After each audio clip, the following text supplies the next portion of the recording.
Carson's Corner is a black LGBTQ-owned small business. They sell merchandise and apparel on pop culture franchises such as Dragon Ball, King of the Hill, Sailor Moon, and of course and most importantly, Power Rangers. If you're interested in getting their amazing merch, be sure to check them out at carsoncorner.com. Link will be down below. Well. The menace, the man, the myth, the menace is here. Literally did not plan for this.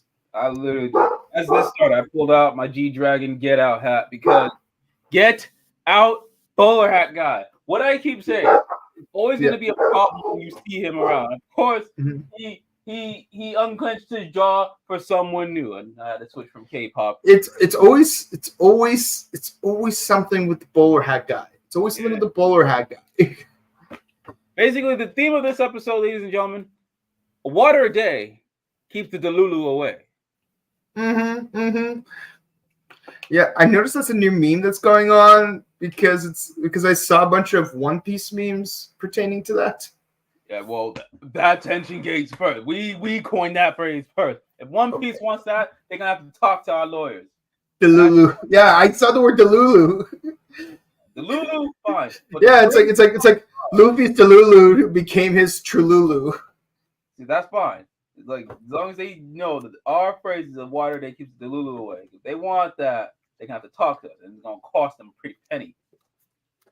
But either way, welcome back, everybody, to the Morphin Network, where it's Morphin time every time. This is the Superhero Special with episode 34 of Ohsama Sentai KingOhger with Shugo Mask Strikes Back. I'm sorry. Oh, yeah. Shugo Kamen Strikes Back. That's all I'm going to do right now. Yeah, I mean, you're expecting it to go like...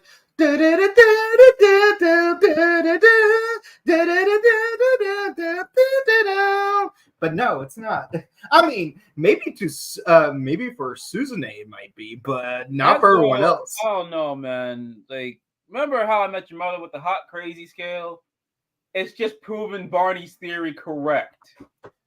I mean, I know of a hot crazy scale. I just don't know if it's the same one in the How I Met Your Mother, but I know that basically you got a hot axis going vertically, and you got a crazy axis going horizontally, and then like you got what's it called, a vertical incline where the hotness and the craziness are directly proportional to each other. Obviously, you don't want to be anything below 5 hot, but everything beyond that is crazy. And you got the friend zone, the date zone, the wife zone, the unicorn zone, and then another zone that we might get demonetized for. The fun buddy zone. Oh no, I was gonna say something about more like a go to Thailand kind of zone, but yeah, that's what it is. I mean, that's the type of friend.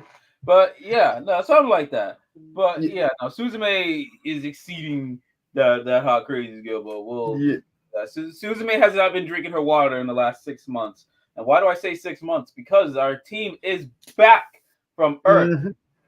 Since I was real quick, guys, just a reminder, we are still having the Ranger Stop contest. So at the end of the episode, we will be giving away 1 free weekend pass to Ranger Stop in Orlando, Florida at the DoubleTree by Hilton at SeaWorld. All you got to do is comment in our chat box while we are live, and if you do so before the cutoff time, then you have a chance to win a ticket. All you got to do is answer a question. That's it's a Power Ranger question, not Sentai, not Kamen Rider, not Ultraman, but it will have something vaguely related to the episode of whatever show we're discussing. So, let's see if we could drop some hints here and there, like we did in the past. We had a cactus themed episode of Kamen Rider Godchild. We asked a cactus related question. We had a tree related episode of Power Rangers, so we asked a Mystic Force question related to Xander. Yesterday we had a winner who was able to answer questions about Daddy's not being there from Mighty Morphin Season 3. I came up with that question on the spot. It was a whole just left field. And they got it right, too. They got it right. You and I were scrambling to figure it out, but don't worry. Like, I found the VHS ripped Jetix episode of that episode. Mm-hmm. Yeah, no, I get it. Like honestly, you'd be surprised what kind of things like you could memorize when you have a VHS rip of anything. Like I memorized the entire 13th episode of Transformers Armada because that was the first time I recorded something on a VHS tape on my own without anyone's help. And it was January 17, 2003. That's right. I even remember the date. Because when you have something special like that, recording your first VHS tape, you tend to remember that. Now, when are we going after Kadeem? I'm just kidding. That's a completely different VHS recording. But, yeah, so. Yeah, but yes, back to King. Oh, Ja.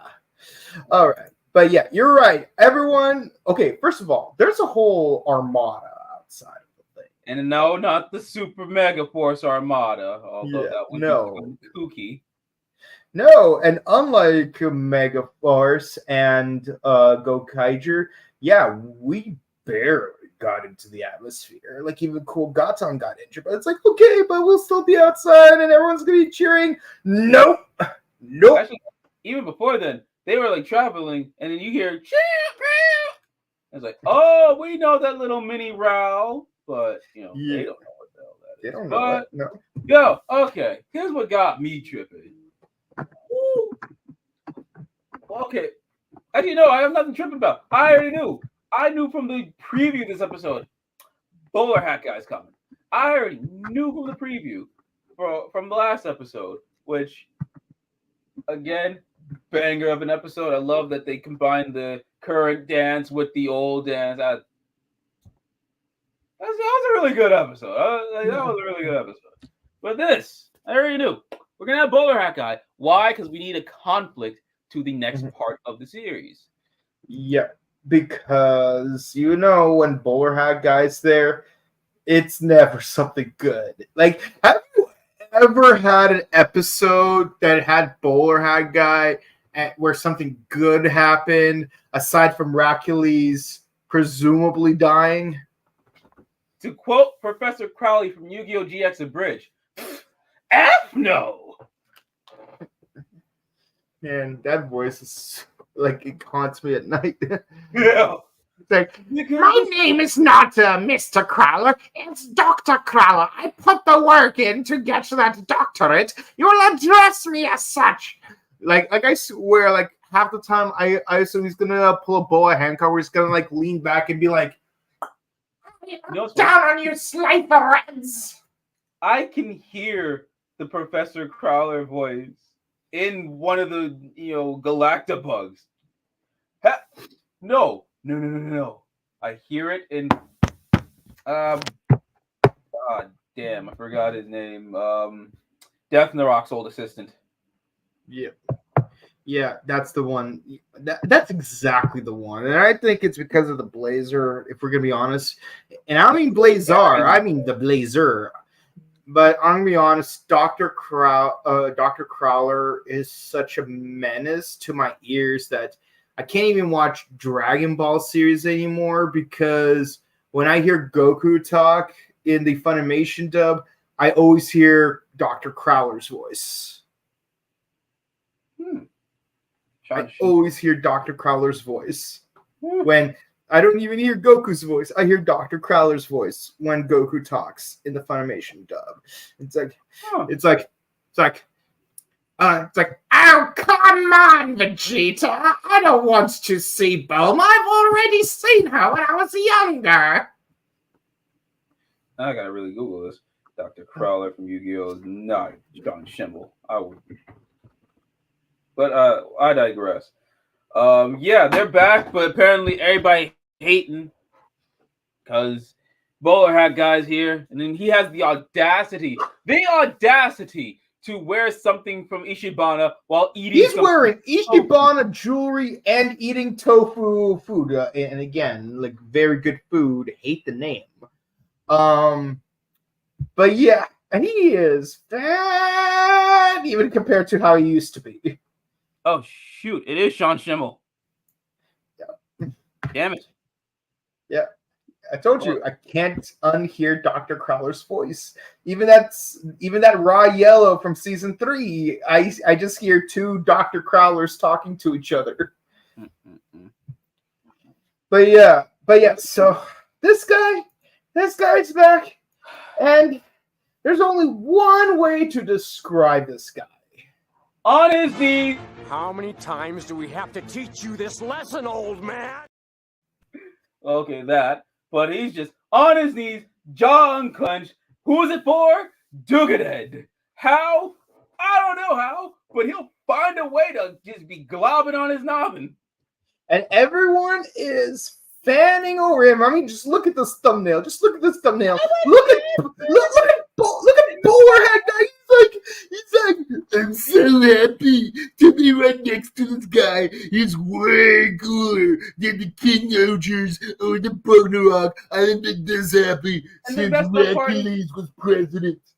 Like 3 episodes ago, he was revealed to be the villain to the entirety of Shugodom. How? Oh wait, Bowler Hat Guy wasn't there. That's why. Just feeling how Bowler Hat Guy is never there when something good happens.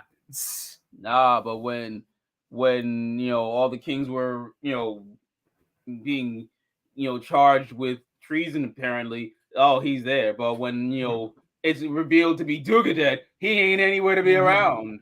Yeah, no. But no. This Shugo Kamen. Shugo Kamen's around. And we all knew from the silhouette when the castle landed. We all knew from the trailer. We all know who it is. But for the sake of this review, we'll play along. We'll do a little kayfabe for y'all. Yeah. My God, the man didn't get his flowers. We all know what happened.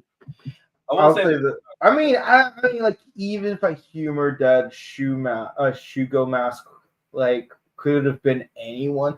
The fact that he showed up at the beginning of the episode very briefly and he was wearing a very specific outfit, I'm like, you guys aren't even trying to hide who it is. Oh, it's, it is what it is. This is an anime. I'm crying out loud. So, this gets very anime. 2 anime influences in one discussion. I mean, I'll say this. Like, what would have been a much more interesting curveball the writers could have done if Shugo Mask was Daigo, and let's make it even more interesting. What if Suzune believes that Daigo looks exactly like Hercules, even though they look nothing alike? But what if she assumes? So she wanted to make Daigo her husband, while he's dressed up as a Shugo Mask. That is Delulu enough to do it. It's not Trululu, but at least it's enough Delulu to make it work. I believe that, but it would have been very interesting. But it is what it is. It is what it is. No, they're back, and now they're being chased off. They're like, oh, hey, if any of y'all catch these kings, you'll be considered royalty and be right next to Shugo Mask. So it means Bowler Hat Guy was the first in line to be like, get them. My jaw is unclenched for Dugaded and Shugo Mask. Yeah. Man's taking it from all sides today. And I'll say this: Himeno makes a really nice speech why communism doesn't work. If you don't work for good things and you just receive good things, then the good things will only corrupt you. That's why the only good way to get good things is by working hard for it and earning it, which is true. I came from a country where people were promised to be handed stuff, and it was all work, no jewelry. I'm just gonna leave it at that. But So, But yeah, no, it's like Jimeno, way to be based, girl. she knows how to be selfish. She knows like she knows she's a selfish person, but she knows at the same time, like, you know what? I might be selfish, but at least I know I got my head on straight still. These people, I don't let the jewelry corrupt me. Like, she knows how to. Basically, it's like you see a rich person, they don't know what they're doing, but you, who's been down, who knows what it's like to have nothing, can see like, okay, I know the worth of $1. Where these people just given a whiff of just 1 penny. Yeah, it's like the Robot Chicken skit where like the dude was using a dollar bill. He lit a dollar bill on fire in order to like light up a cigar. It's like, I got millions of these. Exactly. Like, see, here's the thing. Marcus Aurelius in Roman history, like, he was a great emperor. He was known as one of the 5. He was known as the 5th of the 5 great emperors. Not unlike how Oda Nobunaga was the first of the 3 unifiers. And Marcus Aurelius was a fantastic emperor. Like, he had his head on straight. He took good care of his soldiers and everything. Like Rome was doing really well. But here's the thing. His son, while he had to work to become emperor, his son was born into power because, like, at that point, you know, daddy's emperor. So, like, when his son was spoiled as F. He was a trust fund baby. He was a nepo baby. Even Aurelius is like, hey, dude, I want you to beat up my son because otherwise he won't get it shape. Basically, the son of Marcus Aurelius is Helmeppo from One Piece. Or for those who want to be more spicy with it, it's like Jaden Smith and Will Smith. Yeah, Will Smith had to work for it. Jaden Smith was born into it, and then Jada had to smack it away from him. Oh, let's not get on Jada. Oh boy, she is the worst. Oh, I don't think we've hated a celebrity this much since last year. You know who. Either way. So while Himeno and Gira are one end, you got Kagaragi and Yama on the other end. This guy's over here talking trash about Suzume, and he's like, whoa, good. Whoa. So you know where my sister is. Let me know where she is. It's like, oh, well, the castle's back. So she's probably back at the castle or something.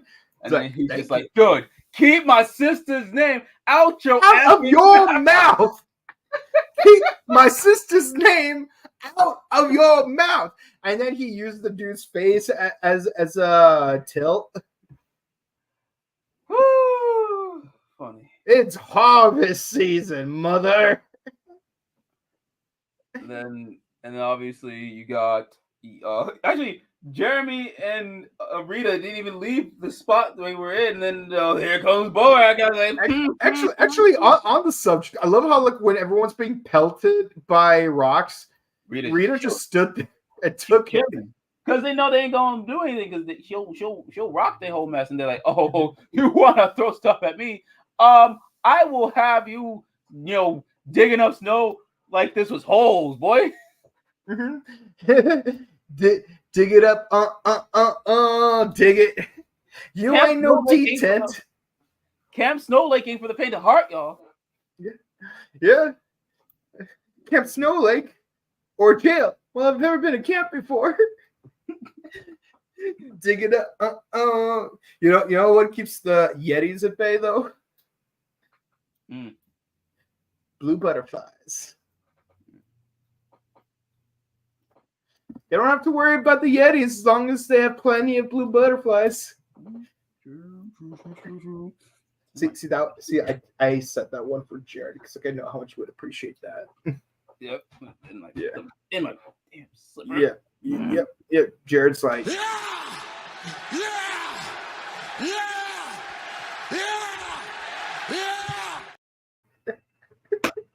yeah.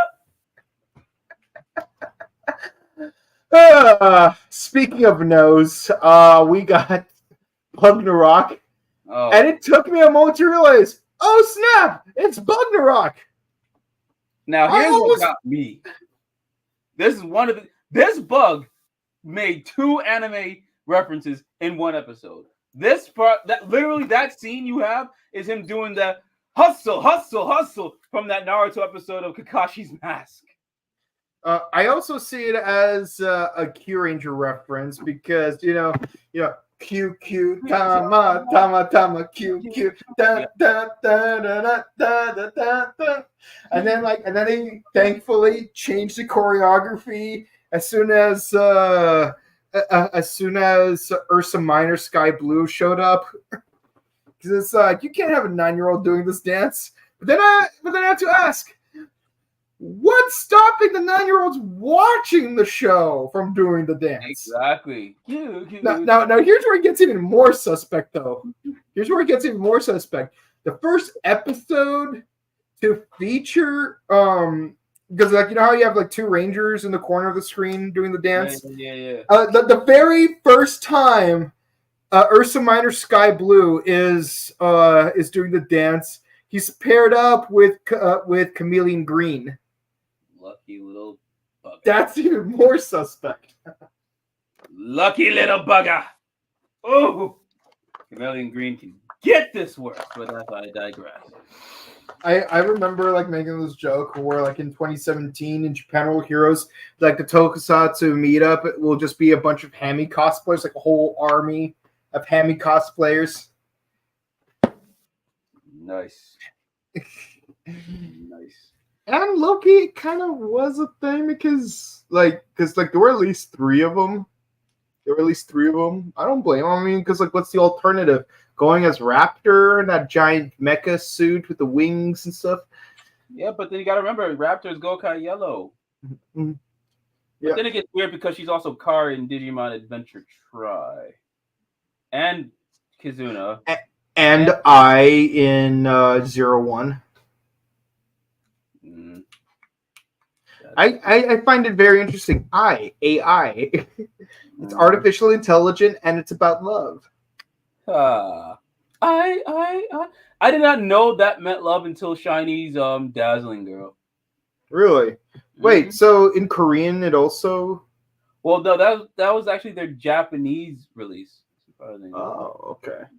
Because I don't know much Korean. I know a few words and phrases because I studied martial arts, but I don't know. No, that was the Japanese. I'm constantly told Korean is easier to learn than Japanese, but certain phrases I know, but it's still hard for me to figure out, especially at least I know the most important phrase. Kamsahamnida.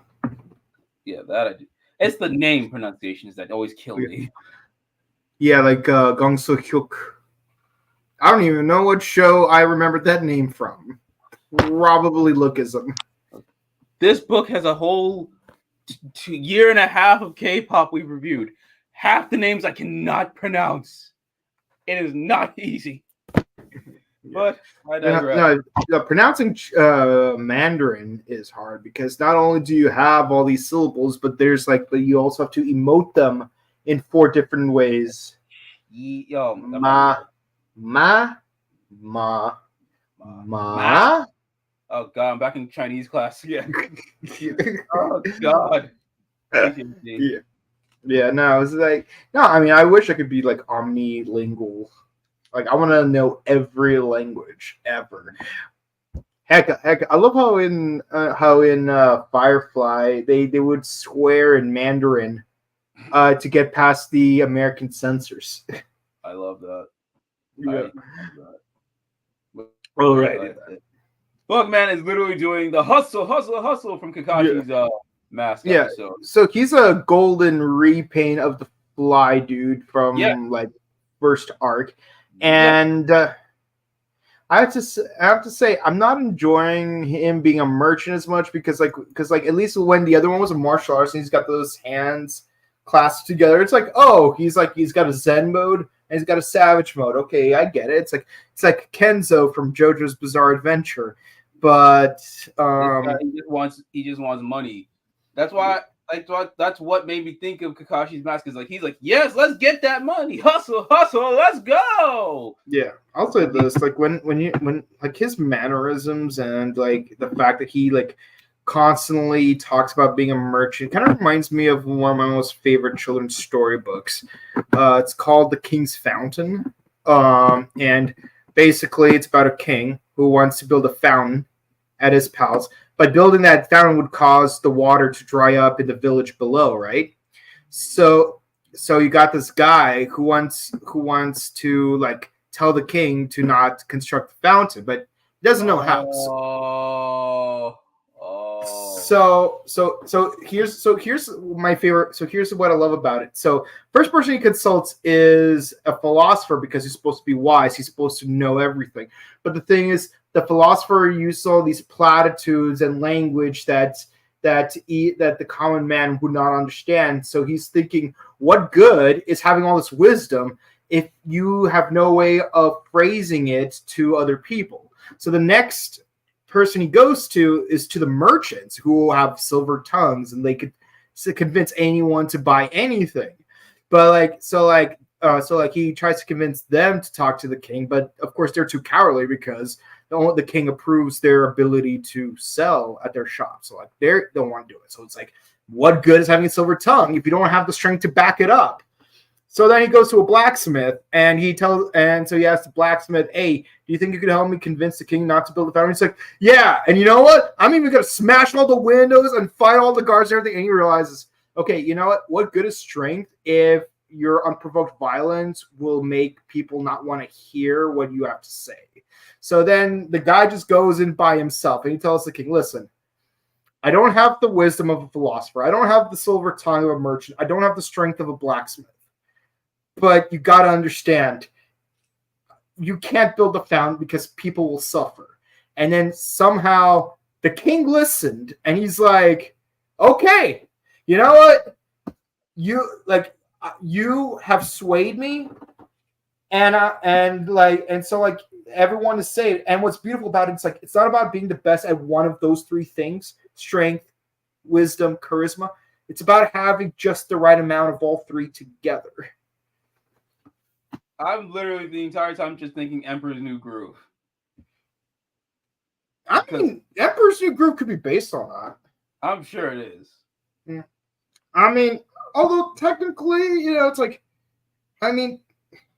technically the villager was already there with the emperor when he first proposed the fountain, and then the emperor had to go back to the village. But definitely read the King's Fountain to get the more comprehensive version. You could find it on YouTube because there's always children's books being read on YouTube. But that story always hit me really hard because it's very important to have a little bit of all three things. It's the way of being human. And I am a very humanist individual.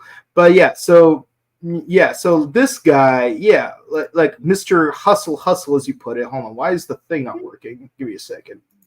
He's just like, let's get this money. I want to get them kings. And then, there we go. Bowler hat guy over here saying, oh my God, the monsters, they're back. As soon as you people come back, they're back here. All the devils, run away. Yeah. Oh my God, bowler hat guy, you.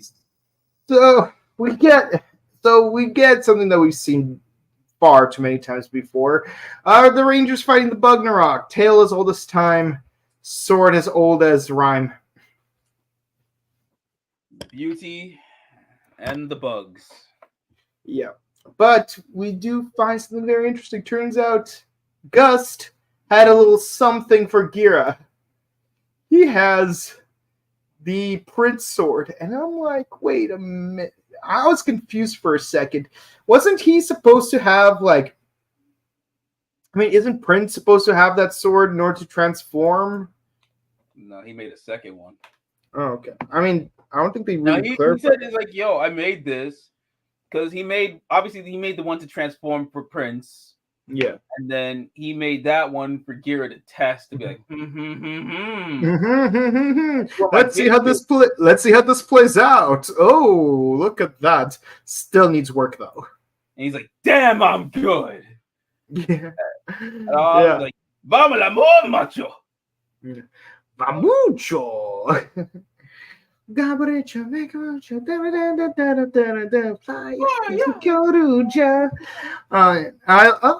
I love that they're incorporating some Kyoto stuff moving forward. But again, I low-key wish that they kept Luck Ryu for for the duration of the season because one, it just feels nice to have like a recurring KingOhger character like stay for the rest of the season, just to like maintain the status quo that yes, we are a sequel to KingOhger. Well, I think they're doing that with Mini Tira. Yeah. But the thing is, Mini Tira is basically a Zord. But I think why Luck-Ryu would be the best candidate as a remaining character is because one, he's relatively inconsequential that he won't interfere too much with the status quo, but also like this could be an opportunity to have more growth with Rita. Like you could even have an episode where Rita spends so much time with Luck-Ryu that Morphonia starts to get jealous. And then you would have an episode that focused just on Morphonia and Luck-Ryu trying to get along. Yeah, but then people are going to ask, and even I'll probably ask, how did this fit into the 100 years later with Luck-Ryu still being there? He would come back. Yeah. I mean, have you not seen Wild Force? True. Like Bulk and Skull are back on Earth. It's like, hey, if it's Professor Phenomenus, tell him we're not here. And then, actually, yeah. Then what? How the hell does Mini? Because I'm thinking that's Mini Tira. That's like Gabutira. Yeah. Who the hell is gonna return him? Mm-hmm. I mean, obviously, like when Daigo shows up, because you know he's gonna show up. You know, because like, why would you make him leave if not for trying to tease that he might show up? He might end up going back with Mini Tira at like either like around episode 40 something or at the final episode. Yeah, Daigo's gonna be like, "Give me my little dino. What's wrong with you?" He's trying to make money off my Earth. But no, like but I'll say this, but because he does have Mini Tira and that Ryu sword, I would say this. I would love, because we already saw Kyoru Red wearing KingOhger armor. I would love to see Kuwagata Ohger wear the carnival armor. Well, technically, yeah, the armor, not just the undersuit.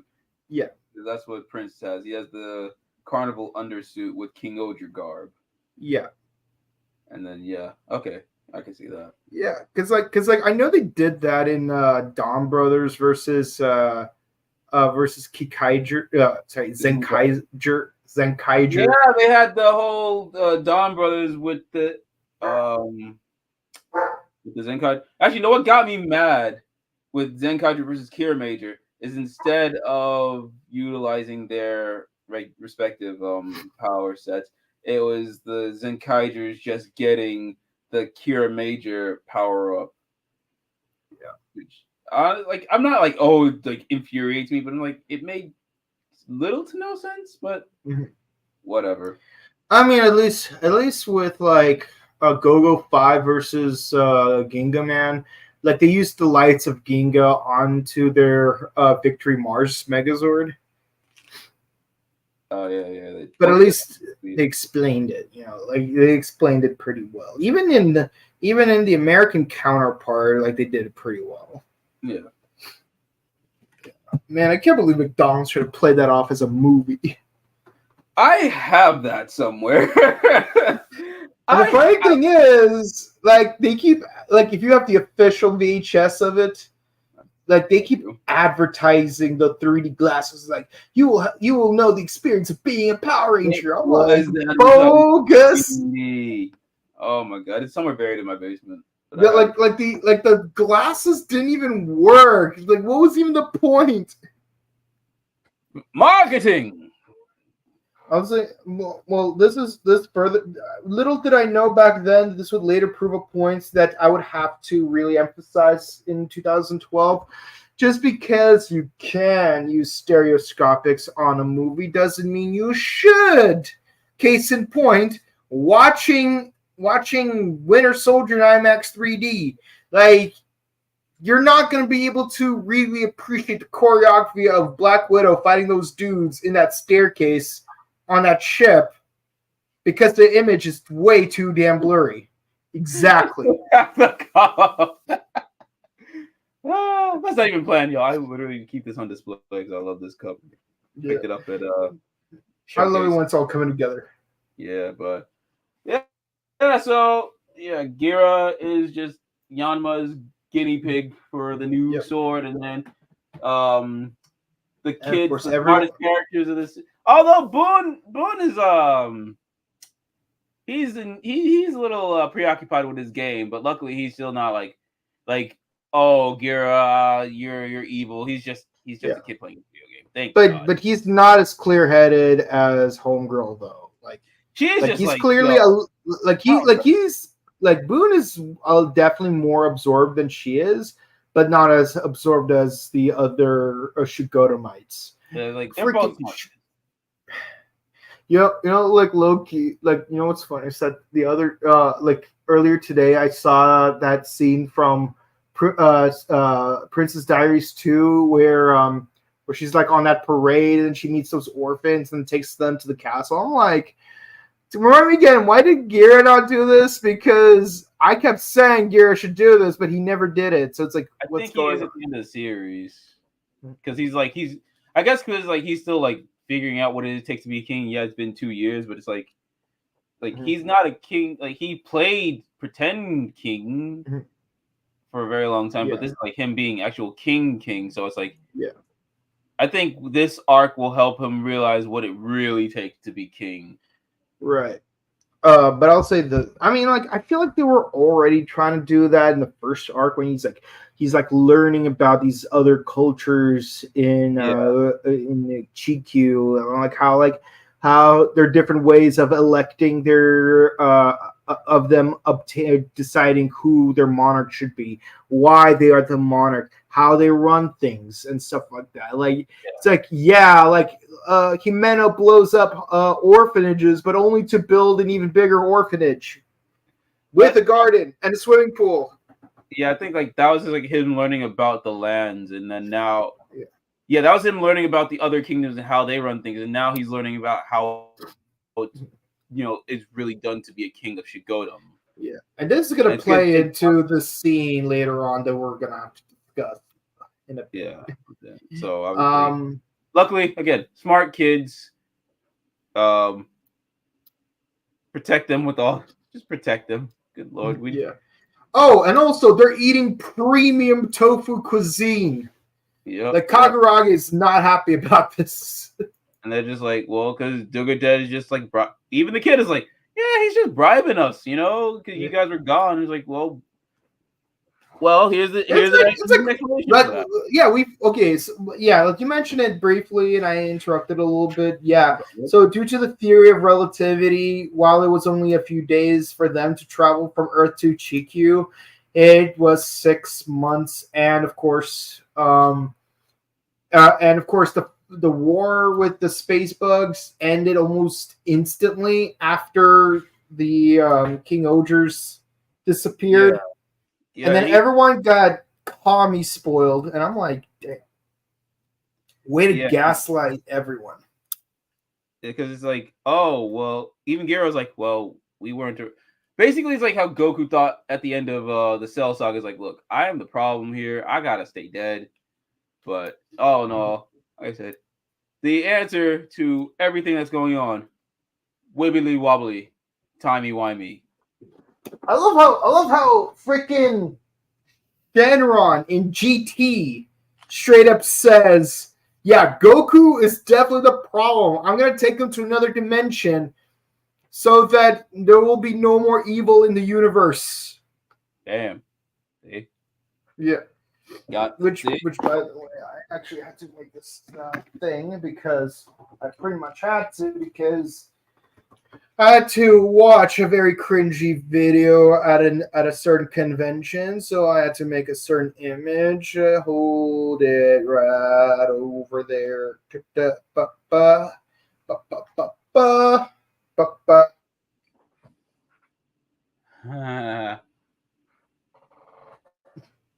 Yeah. I'm done. And just because like I am like 480 episodes into the series, do you ever notice that you got the fateful trio from Momotaro as the three admirals, and they got the Kantoan bird powers? You want some Momotaro? You want Momotaro? Well, this is not planned. First off, shout out to the homeboy and fellow New Yorker K20 Custom. Hooked me up while I was at Japan World Heroes. Got 3 badges, but I'm gonna just show the important one. Oh yeah. Dun dun dun the brothers, dun dun dun that are going, dun dun dun the brothers, dun dun dun dun dun dun dun. Yeah, I missed that. The other 2 are Gokai Red and Geki Red. Yeah. I like Geki Red. He's funny. Yeah, but yeah, basically after that time with the kids, obviously Mr. Bugman wants to start. What's to profit again, and spirits go down while profits expand. But turns out we have a special guest, Minitera, because Kuwagata is down. Yeah, Kuwagata can't do much because he had to defend the castle. So for the time being, we have again from Japan World Heroes. Shoo ha ha, shoo ha ha, shoo ha ha. Oh, there you go. Bam. Damn, so cute. McDonald's, man, Japanese McDonald's has better toys. Well, the last time American McDonald's had toys that were really cool was back in like 2002 when they had the Dino Thunder toys. Yeah, McDonald's Japan. I love it. Next time I go to Toku convention, I gotta pick up more Toku McDonald toys. McDonald's happy set. But I love the King Kyoryugen. Yeah, I love how the winged bugs on the back of the Zord. And you know what? It's better than goddamn Kiramajin. Is that what it's called? Kiramajin? Yeah. Because at least the winged things are actually part of the Zord, not just a sword. Yeah. No, like we had a discussion about that. And like I'm like, well, at least it's the ant and not the butterfly or the because yeah, at least the thoracic and head of the dragonfly form like an actual back. And Papillon at least becomes the head. Yes. So at least this succeeds where Kira Major fails. Not only are they the back, but they're also the sword. They're 2 in 1. Yes. Even when look, it still pulls it off too. Like it's still a sword, and it works. I can make a fake one of those bugs and put it on the back of the McDonald's toy, and it would still look perfect. Yeah, but I do love how I swear this feels like a cutscene from Bayonetta though. Like the way the two of them are dancing. Yo, the TV actually looked decent. Not gonna lie. Even the choreography felt like it was like straight out of Bayonetta, where like Madama Butterfly's just like dancing around and then punching Temperentia. Mm-hmm. Like, man, it was happy memories before Bayonetta 3 had to go and ruin it. And of course, we pull out the Tombo Saber, and we do have a finisher like we always do, and it's pretty fiery. And this was the second anime reference, because what did it happen? They sent his ass. Oh no, I think that was earlier in the episode. Either way, they sent his ass flying Team Rocket style. The space bugs are taking off again. They really did. Like they literally had the whole. He went flying. They had the whole. Ding! I'm like, oh my god. Yeah, but then we remembered. Oh yeah, there's a new king called Shugo Mask. We have to go see him, and we know that Susume is probably there with him. So once they arrive, this water, take it. Take it, girly. You need it. I'm almost out, but I still have a little bit left. I have more waters where that came There's from. there's an Alexander of Macedonia story in this somehow. But yeah, this just bothers me right here. Everything about this bothers me. It's like ever since she had launched the castle, I already knew something was up with her. Yeah, and she's like, "Oh, Hercules-sama, he's still alive." I'm like, "Girl, you gotta get over that man." $10. But, She's into necrophilia. But this, poor Lumiere.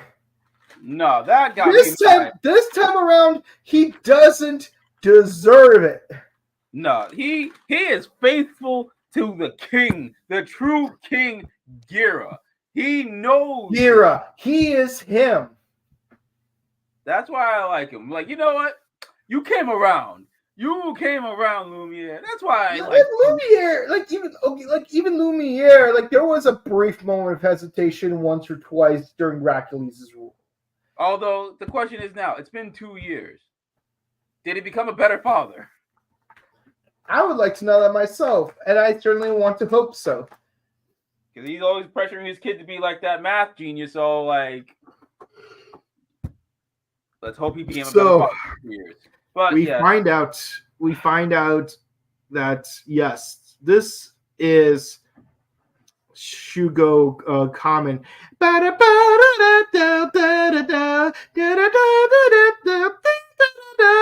Except he doesn't just like say a brief line and run away. No, he's here to stay. And I'm like, oh no. And you know what? It's the first thing that came to my mind when I saw this mask. Griffith. Yeah. Look at the design. It's totally Griffith. Wrong. I thought the same thing, but I didn't want to think about it because of all the messed up things that Griffith did. So what about the messed up things that Hercules did? Who is most certainly not this guy for sure, right? I'm sure Hercules did some Griffith things, but I'd rather not think about it. Yeah. So they're like, Shugo mask, we will stop you. And it's like, actually, you can't, because it already happened 6 months ago. To stop something, you have to stop it before it happens. But it already happened. What's done is done. What if, now this might be a stretch, what if Dugaded was around even before the time skip and revived Hercules? Or what if Hercules just never died to begin with because it was never a body, just like Agent Shaw from Chuck season 3. Touche. No, we'll find out soon. But either way, yeah, it's Hercules. Dun dun dun. Yeah. So he reveals himself to be Hercules, and I'm like, oh hell no! Oh hell no! Oh hell no! Oh hell no! Oh, hell no. Oh, hell no. Oh, hell no. Yeah, rule of three. I will not lie, though. He's got a nice looking haircut. Yeah. I mean, 2 years. His hair is on point. I'm not going to lie about that. That's like a good looking hair. But, yeah, even, like, I guess this is actually the question, like, how they're going to bring him back. Got that answered. Now the next question is how. But did he do it? Also, with this, now he's got Shugodum. Well, all the other Galactibugs got the rest of Terra, but luckily not Bugnarok. But oddly, in an order that doesn't make sense. Thank you, because it's like, okay, what's his name? Because like the ninja dude, the ninja dude was always gunning for Gus. The leech chick, she was always going after Himeno, and it makes sense because she's dressed up as a candy striper. She is a doctor. It makes sense. They're both doctor themed. You got this tank dude who you'd think would go after Kaguragi, because they're both tanks. But hey, by the way, how come he doesn't get his own kingdom? Well, because Hercules. And then you got Tachibana like being like at like not being at Get On, which doesn't make sense because you'd think that would be the one because Rita's mom like killed him before. You would think he'd either be in Gokon or Ishibana because he'd be Grody should either be in Ichibana or Gokon. Yeah. Why is he not there? I don't know. We'll find out. Maybe we'll find out this weekend. Who the hell knows? Mm-hmm. But what I do know is things are not looking good, and I'm fingers crossed you don't kill off Shirkara. He is needed. He is the light of this show. And him and Mofonia's actor are so just like they got good chemistry. They're such good friends. I don't want him to go. He takes care of my lady. Okay, I like him. Either way, I digress. Yeah, I'm gonna drink my water. My to go away. Yeah, that's it. Like, yeah, Hercules is back. Dun dun dun dun. And, that's just basically, it's not even the question of how he came back or why these guys are in the kingdoms they are. It's what the major question of this whole thing. What's Suzume's goal in all this? What's her grift? Like, is she really this obsessed with Hercules to the point that she's willing to just throw the whole universe in utter chaos? Her kayfabe is stronger than Ollie's from Cosmic Fury. Her kayfabe is stronger than the Undertaker's at this point. Like, holy crap! Because like with Ollie, it's like you're constantly guessing, but 3 episodes in, you just accept that Ollie's evil. But here it's like Suzume. It's like she really keeps it unclear. Like she both loves Hercules, but also is willing to stab him in the back. But she still loves him. Like, seriously, water a day keeps the delulu away, girl. What you gotta do? Drink some water. You come from Tofu. Tofu's got the best water.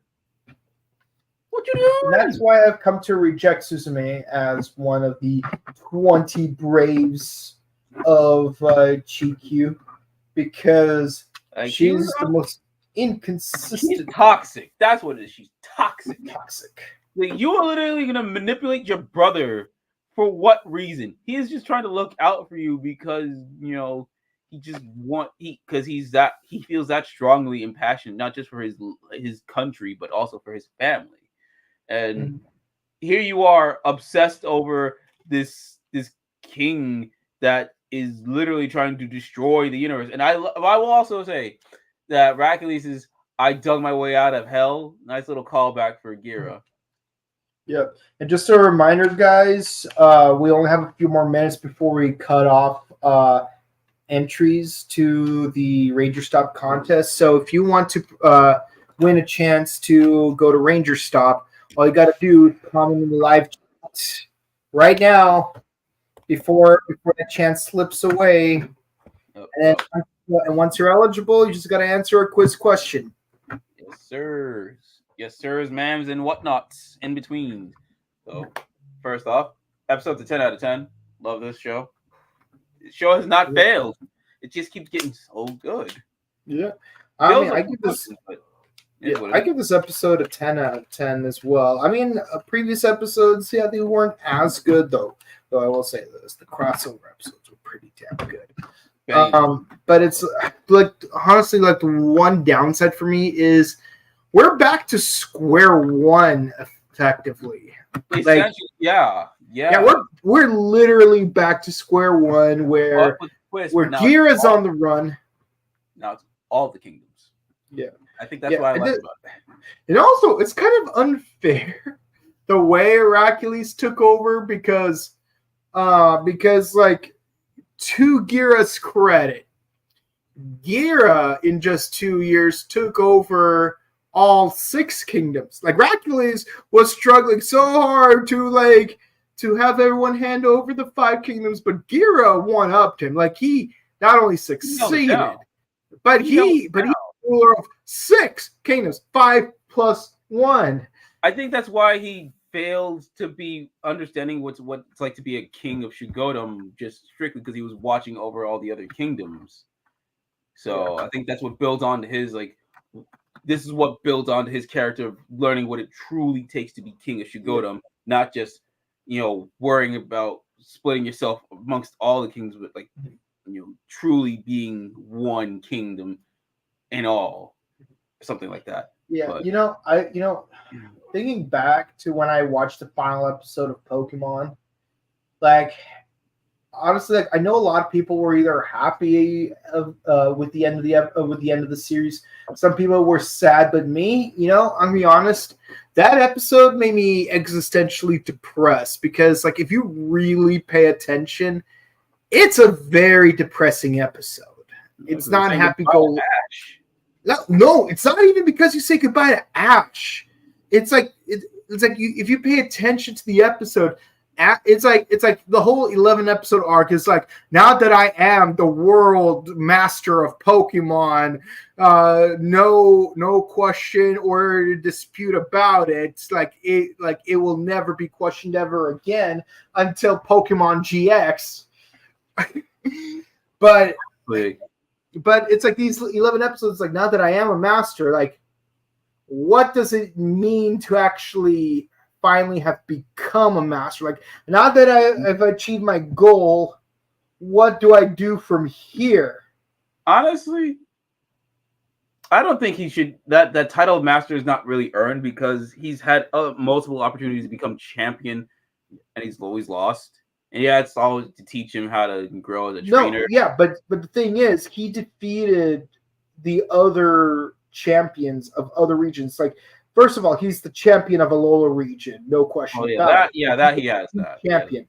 Yeah. Then he fought against Steven and what's her name, Cynthia, and against Leon, who are also champions.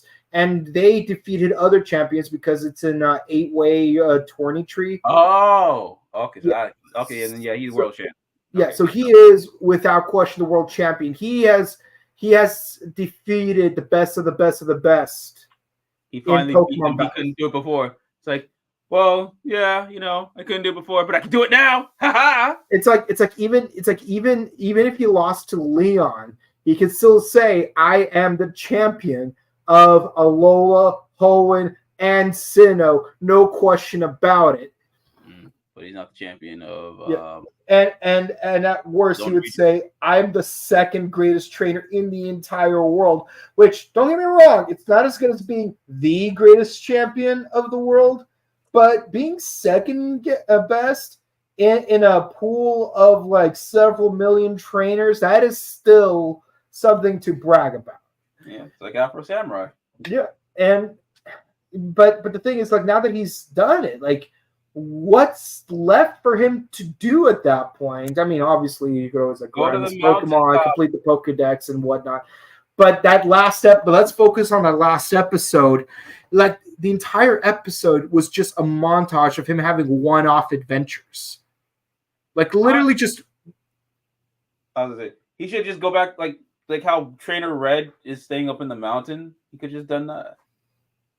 Yeah, I mean, it would have been poetic. Like, he's just gonna go to Mount Silver and just wait for someone to challenge him, and that'll be the story of Ash Ketchum, the greatest trainer in the history of humanity. But again, it's like the fact that he's going through this montage of one-off adventures and constantly contemplating what does it mean to be a Pokemon master. It's like that's very existential. That's a very existential question. Like I know a lot of kids won't catch on to that, but it's like, do you, like, can you afford a living from just being a Pokemon master? Like, will you be able to have your own house? Would you be able to always have food or luxuries? Like what if you become a full-grown adult and decide to have a family? Would you be able to support your kids as the Pokemon master? Like, these are very valid questions to be asking. And I feel like that, to some extent, was kind of like, I mean, at least it made me think about it when I was watching this montage of one-off adventures in the final episode. But you know what the craziest part about that episode is? You don't even see Ho at the end. Well, I can answer that question, and that is crazy. I fail on that one. But here, you know how gym leaders, like May's dad, he makes a living off of being a gym leader. Yeah, That's lower ranking than master. that makes sense. And then you got all these trainers coming at you, trying to battle you, and you know how you beat a trainer, you get their money.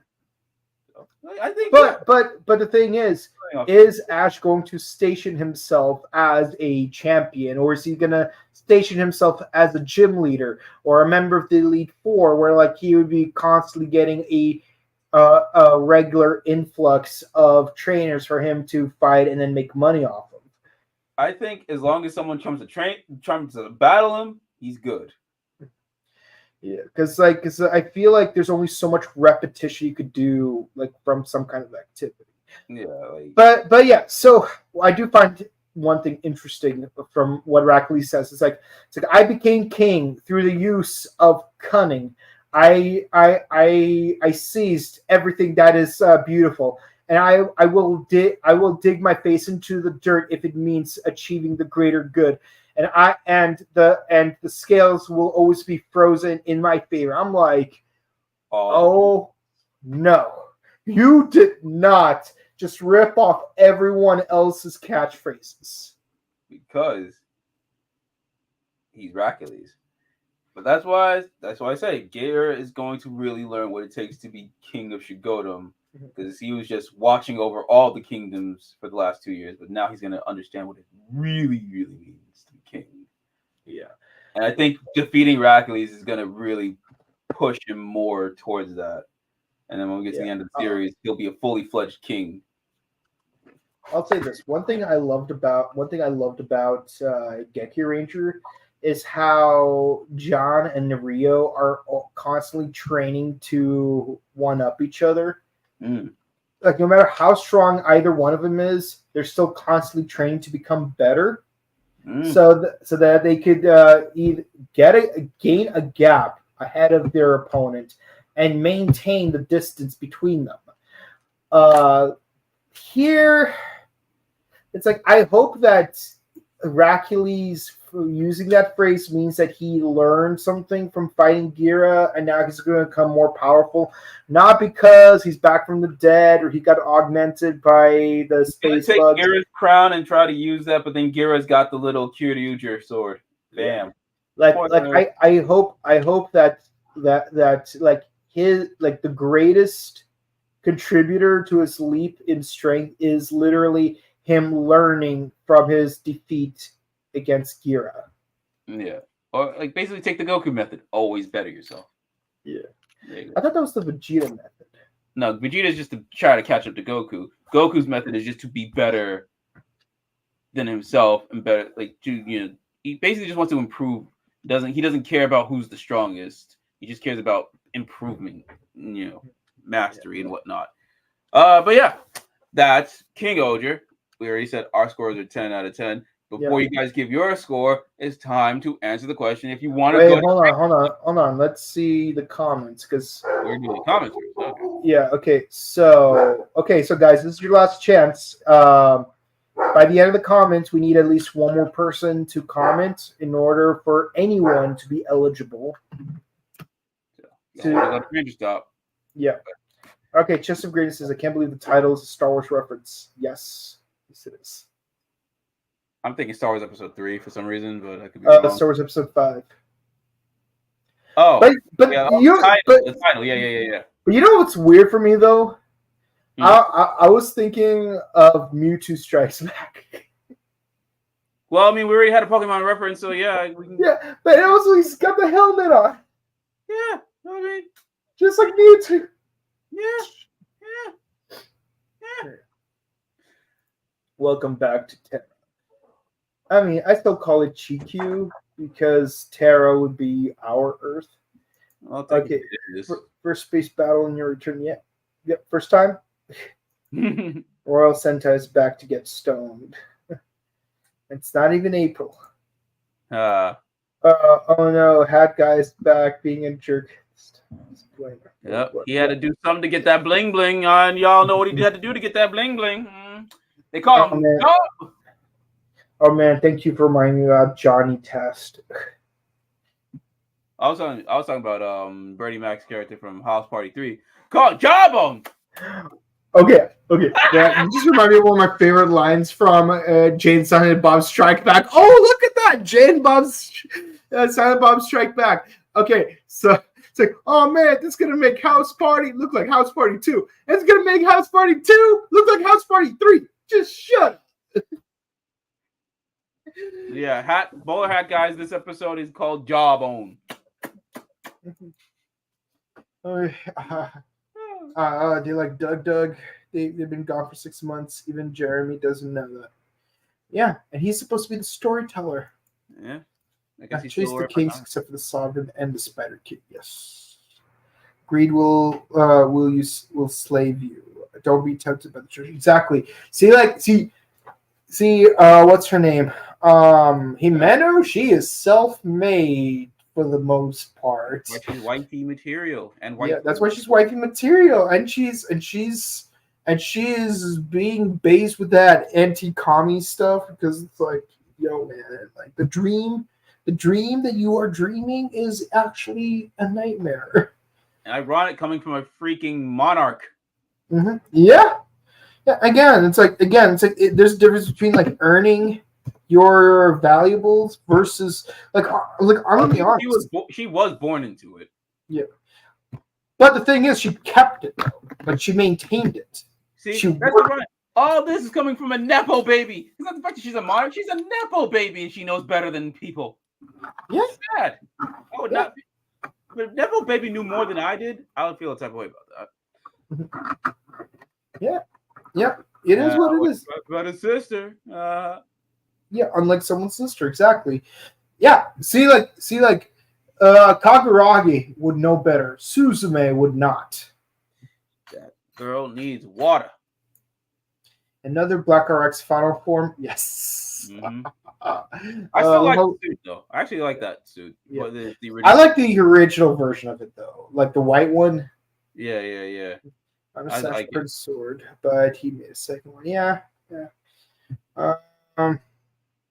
No, he made another one. Even before so Gabutira, who is now a mini Tira stowed away. I wonder if the Q will realize this.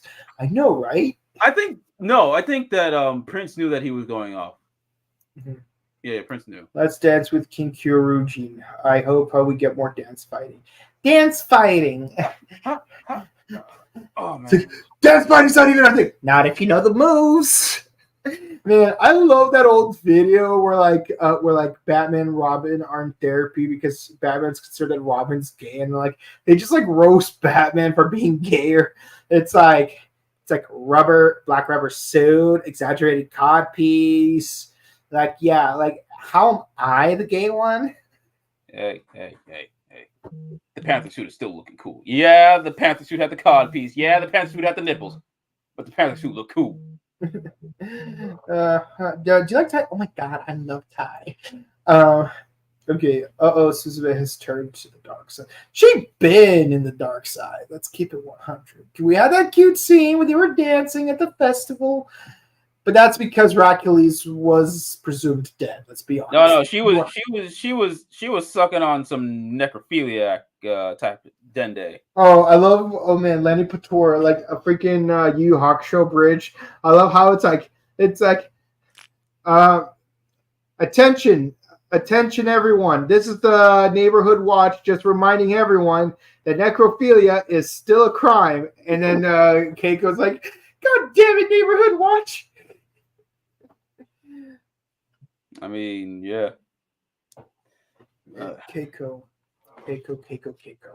Okay. He's one of Doug allies. Yeah, I mean. Hello, Shugo Kamen and his Doug Dead allies. Okay, Bowler Hat Guy versus Green Morphin Master, Yin and Yang. They working together. There's no versus. They work together. They're the balance of the universe. Like one is the embodiment of hero nepotism, while the other is the embodiment of villain nepotism. Like everything good that happens in what's called tokusatsu, that's because Green Morphin Master interfered. And every bad thing that happened was because Bowler Hat Guy was interfering. Like, for example, when all the Rangers lost their powers when the Zangiak Empire attacked, you know whose fault it was? Bowler Hat Guy. Bowler Hat Guy. It was all Bowler Hat Guy. When those police officers were beheaded in the first episode of Jaku de Gekitai, you know whose fault was it? Bowler Hat Guy. He probably supplied the nuts and bolts to make that robot. What do you think happened to Jet Eagle's fiance? What made her go evil? What happened to her? Bowler Hat Guy. When Stan Lee was killed in the first episode of Battle Fever J, who supplied that woman with the poisonous dart? Bowler Hat Guy. What about Barai? Why did Barai have that candle? Who made Clotho? Bowler Hat Guy. And when Clotho came back to capture all the chemis, guess who it was? Bowler Hat Guy told her where to look. Heck, even like right behind you, when that one Grongi was backing up that truck in his game, who do you think filled up the tank for that truck? Bowler Hat Guy. And if you really want to go expanding, you know how Tokusatsu is connected to Ninja Turtles. Ninja Turtles are connected to comics. Well, let's say, Superman died to Doomsday. Whose fault is that? Bowler Hat Guy. And before you all say, "Oh, that's not connected," it's all connected. Everything. Who do you think convinced the Spectre and the other dude to have that gamble over whether or not Batman would kill Joe Chill? Bowler Hat Guy. Bowler Hat Guy.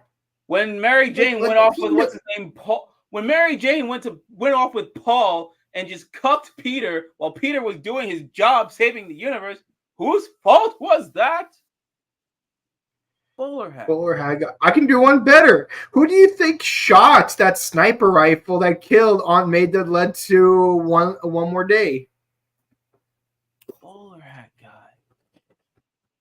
And no, we're not joking. Literally, every nerdum is a universe connected to each other.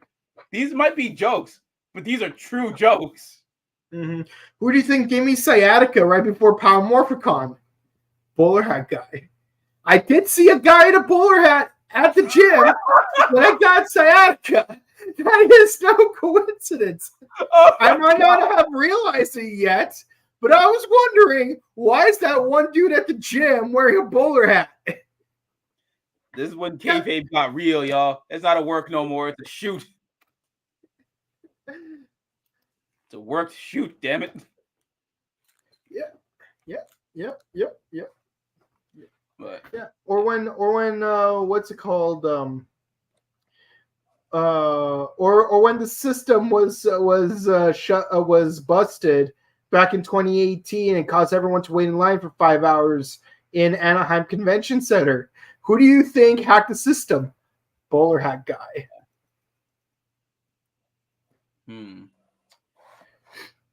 All right. Okay. So let's keep going. All kingdoms are taken over except for Minon again, who's now MIA on the map. Wait, I think he's taking over Jeremy's kingdom. Yeah, I mean that's pretty much what I said, but we don't actually see it. Yeah. I wish he would keep wearing the mask. Yes, me too. But reveal. Let's go to after the cells. It's very likely. Very likely. Okay, Prathamesh, what do you have to say? Excited for KingOhger versus Dawn Brothers. Yeah! I mean, it's gonna take you a while, but yes. Got a couple. We got. I would say January like they used to, but now they usually do it during summer. What you think Shugo Mask will hold Morosami's sword? I hope he does. Very interesting. Yeah. All I know is I still can't get over how in episode 40 of Dawn Brothers, we got Oni's sister taking a driving test, and you got Gamo right there as her instructor, and he has to wear a neck brace just in case. I'm like, I know that Lucas. I know that Lucas was a bad driver in that one episode. Nah. Shawty had him beat. The fact that she scared Don Momotaro. She scared Moi Moi Taro. And he's like, nah. I might die soon, but I ain't ready to die now. Ore tachiwa family. We've all had that one friend that's driven and just like, nah, I don't want to die today. Yeah, she'd be like, and like I swear, like, can you imagine if Oni's sister like shows up in Fast and Furious X Part 2, Part 1, and then like she's like driving around and like she's like with Don Toledo himself, and like she plays the song Ore Teo Tsunago from Kamen Rider O's. It's like, what's that song about? It's about family. Ore Teo Tsunago. Ore Teo Tsunago. Chanto Ore Teo Tsunago. Kono sekai tsuki o tame ni. I bet $200 on Radically slaps her in the face. That's a part of me wants him to do it. Thinking, like, I was about to say you might be wrong, but I'm like thinking about it, I'm like, might not be wrong. I mean, part of me feels like Hercules and Suzume have an Ulquiorra or a Hime type of relationship. Yeah. But the question now is, who's really holding whom hostage? True. We'll have to find out soon. And then I like this one. I hope that guy's ex-girlfriend is the leader of the Comment of the night. Comment of the night. Oh, yes. All right. Now. Well, it looks like we don't have enough players to do today's question, which is sad because I really like this one. You guys got Saturday. Yeah, we got Saturday. You know, you still have another chance to get one of those 6 beautiful, beautiful tickets to Ranger Stop. All you got to do is, let your friends know that, hey, they got an opportunity to go to Ranger Stop. All they got to do is watch and answer the questions. But, just for funsies. Tell your Grammy, tell your dog, tell everybody who wants to go to Ranger Stop. So you want to go to Florida? You want to meet with Power Rangers? You want to go to the McDonald's right near there to get a McPizza with a Power Ranger? You can do that. But just for funsies, because I don't want the question to go to waste. Tell you what, let's do a practice round where we will ask the question anyways and see if you guys can answer it. All right. Yeah, because it won't be thematic in the next episode. Okay, so, and I already thought of the question for the next episode as well. Okay, so because we're dealing with a mysterious person behind the mask, we're going to ask a question that's related to Zeo. In Power Rangers Zeo, what instrument did Skull opt to play in the first day of classical music class? I honestly didn't know this one either. I mean, if you watch the episode, you kind of know. Yeah, but I was thinking of a wrong answer, but I also knew it was wrong because the wrong answer that I was thinking of, I'm like, no, he traded instruments. So, no, that couldn't be it. But let's see if you guys can figure this one out. I mean, obviously, it's a practice round, so you're not going to win, but I still would like to see if you guys are going to participate and see if you can figure out the answer. So the question is, in Power Rangers Zeo, what instrument did Skull opt to play in the first day of classical music class? Now, I will also say this. So Jason Narvi, really good friend of mine. So obviously, I don't really want to waste a Jason Narvi related question. He made Tokushoutsu for us. Yeah. Yeah, I feel like he made a really nice video explaining all 3 major shows. Yeah. Even though one of those, you Well, know what's interesting is that for Sentai, he talked more about Power Rangers than the actual Sentai. Well, it's because he's used to Power Rangers. Yeah. He is Power Rangers. Yeah. He and Bulkmeyer are the show. Mm-hmm. We'll give you guys another 2 minutes. 2 minutes. 2 minutes. Actually, no, not 90 seconds. 90 seconds. 90 seconds. 90 seconds. Do you know the answer? Do you know what the answer is? Can I ask you a question? Can you ask you a question? And 99 others more. That's all I remember from the theme song of 100 Questions. It's one of those NBC pilot sitcoms that only had 6 episodes but never got renewed for more. But that show did introduce me to Sophie Winkleman, which would later introduce me to Webb and Mitchell, one of the greatest British comedy duos of all time. I love how they did the voices of those 2 robots from that Doctor Who episode with the dinosaurs on a spaceship. Oh. Yeah. All right. I'll give him another 20 seconds. Yeah.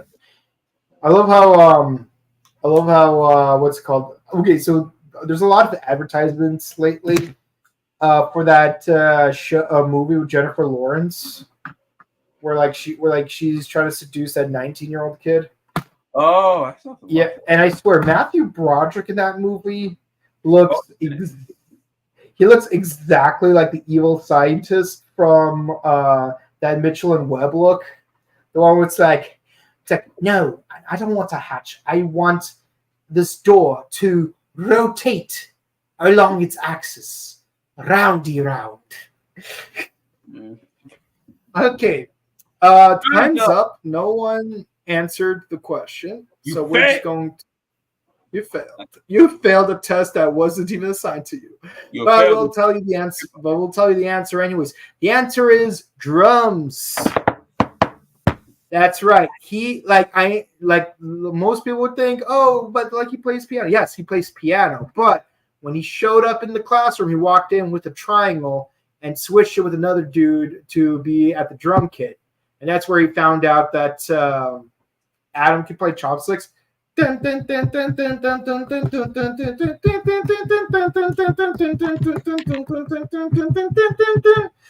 that's pretty good. How'd you learn to play like that? Oh, I used to have a piano when I was 3. Yeah, that was a nice Adam Skull episode. Yeah. But we have a different question ready to roll for next episode. So brush up on Cosmic Fury episode 5, because we will ask a question that's loosely related to that. Okay, so if you enjoy watching this episode, be sure to comment, like, and subscribe to us on YouTube, Facebook, Twitter, Instagram. Ding the bell icon to stay notified for our latest videos. On Tuesdays, we do Ultraman Blazar at 7:10 Pacific and Eastern. On a Wednesday, we do Kamen Rider Gotchard at 7:30, 10:30. Thursdays, we do KingOhger, 7:30, 10:30. And, of course, on Saturday, which we are doing this week, we are doing Cosmic Fury, 5:30, 8:30. But just so you know, next week we are doing Ultraman on Monday, because Halloween, we want you guys to enjoy trick-or-treat season, so we're moving things around for your guys' benefit, because we love you guys. We want you to enjoy Halloween so you can stay safe and stay hydrated, update your emergency kits, and all that other good stuff. And if you want to follow our other content, be sure to follow The Buttery Show, our sister channel. And you can also find Jared on Twitch.tv/HenshinGate, on YouTube, HenshinGate, where they do K-pop, anime, tokusatsu as it airs, and all that good ish. Food reviews soon. Yeah. Food reviews. But yeah. Basically, not even for Henching. Just go to Ranger Stop. You want to go, you want to go. Yeah. say hi to them. And you could follow me on Instagram at Boku_Kabuto and on Twitch at twitch.tv/BokuKabuto. And my next convention is going to be at the Pasadena Convention Center in January. I would say what my next convention is, but I don't think I'm allowed to say it on here. Let me guess. It's AdultCon. Well, maybe. I don't know. It depends on how I feel about going. But I know my next convention is Anime NYC. Oh, okay. Okay. Well, I hope you have fun on all of those cases. There's Ranger Stop, so I mean. Yeah. But yeah, either way. Ranger Stop. It's right there. It's right there. Corner of the screen. Right over there. Ranger Stop and Pop, Morphicon, Japan with Heroes, Robo Toy Fest, Carson's Corner. These are our lovely collaborators. Thank you so much for keeping the lights on. And with all that said, guys, stay safe, stay hydrated, update your emergency kits. See you all on Saturdays. Hug your loved ones and have a good night. Bye. Peace.